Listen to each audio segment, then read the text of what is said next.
Hiya, thank you. Hi everyone, I'm Chloe. I'm a student from the School of Geography at Lincoln, and I just want to say a big thank you to all the organisers for everything and for letting me speak today. It's the first time I've done something like this, so it's a good opportunity, and my project definitely wouldn't have been as widespread as it was without the support I've received from Pearl. I've not got any slides today, just to try and keep it within the time, so I'll get straight into talking about my dissertation research. Which I'll hopefully be able to publish soon with a little bit of work.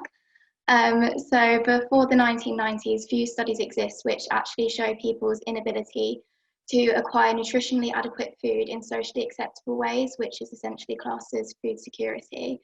However, UNICEF now estimates that in the UK, 19% of all children under the age of 15 live with someone who is at least moderately food insecure. And this has resulted in a reliance on food aid, such as the Trussell Trust. They issued over 800,000 emergency food parcels in the last year alone. And just to sort of put this into perspective, there are just as many McDonald's in the UK as there are Trussell Trust food banks. And this epic rise is largely due to the fact that in the UK, no safety net actually exists for people who have had their human right to food breached. The path to release relies purely on charity. So this makes it extremely important to define the food poverty experience from the perspective of people who actually use and run these services. And that's sort of where I came in, and to try and investigate this. I volunteered for 3 months at a food bank, which is sort of the most pragmatic and traditional avenue. And I also volunteered at a rescue cafe at the same time as well. And these are spaces which have not really yet been researched, evaluated, or really even recognised. So Rosemary Lane Food Bank in Lincoln works off a system of referrals, meaning you need a voucher from a professional to receive a food parcel, whereas Mint Lane has an open door policy and provides almost a whole centre dedicated to wellbeing. So they have washing machines, showers, they do free counselling, and they serve hot 3-course meals for just £3.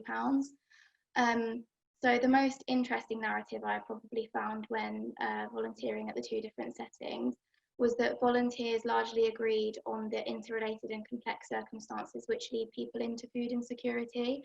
So as you'll be able to see on my poster, the volunteers attributed reliance on their services to government, so things like benefit caps and sanctions were spoken about, also client skills and lifestyle, things like not having a cooker.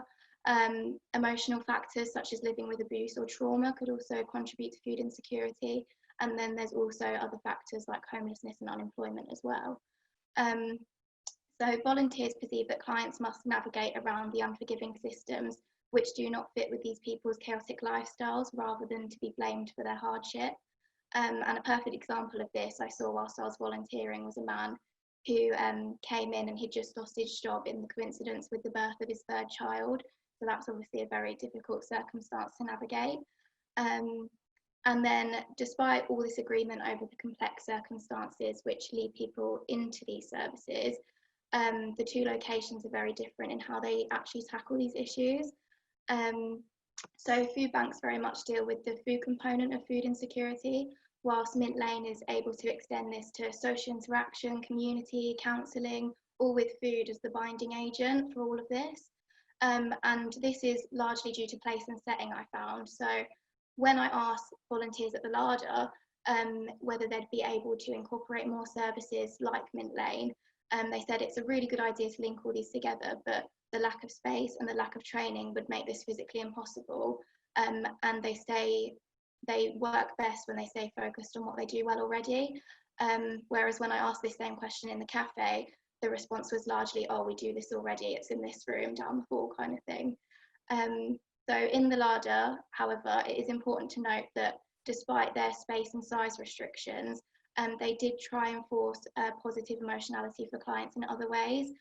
So working through the sheets of food parcel items, volunteers had a constant dialogue with clients, and if items didn't necessarily meet their needs, allowances were made, such as if a client had some kids, more biscuits or sweets was offered.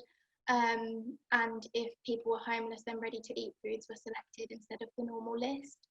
And other volunteers also mentioned to me that toiletries and conversation was also vital to preserve the dignity of the clients who come in as well. So overall, the fluidly defined space in Mint Lane allowed for the more fluid treatment of not only clients who felt confident, but also of the volunteers who often found a sense of belonging in their role. The cafe in this sense shifts emphasis away from food help spaces and towards spaces of community and friendship. And whilst the larder isn't able to provide this, volunteers are self-aware of the time and training constraints they encounter, and they realise that small gestures within this context, like toiletries, really do increase the self-esteem of users and really help to alleviate any negative emotionality for clients.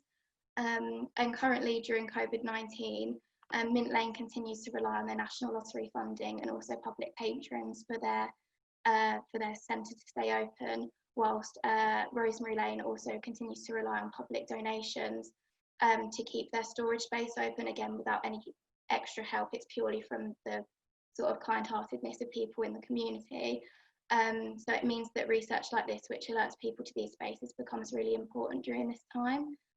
Yeah, and that's everything. And my email's all in the programme if anyone wants to contact me about anything. But yeah, thank you.